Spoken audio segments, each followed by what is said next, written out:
na lumabas si Gutesa sa Senado. Kaso binakbakan siya kasi fake daw yung pirma ng notaryo ng affidavit niya hanggang sa parang hindi masyado nang sinundan yung mga sinabi niya. Given na ganun nangyari sa kanya, bakit kayo lumantad ngayon?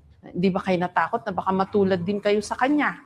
Na wala, parang nakalimutan na yung mga sinabi niya.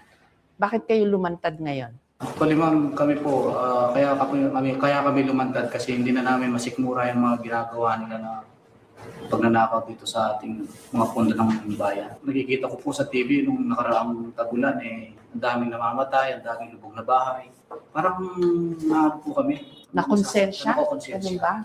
Kaya naisipan na po namin lumabas ngayon at suportahan na rin yung mga sinabi ni boss namin. Tsaka ni Master Gutesa po. Oo. Pero hindi, ang tanong ko nga, hindi kayo natakot na baka matulad kay Gutesa, kay Master Sergeant Gutesa? Kasi binakbakan siya naglakas loob siya, nanumpa pa siya, nagsalita, tapos in the end, parang siniraan siya ng siniraan. Hindi kayo natakot doon? Normal naman po yung may takot naman po tayo lahat. Okay. Kaya syempre, basta safe lang po tayo.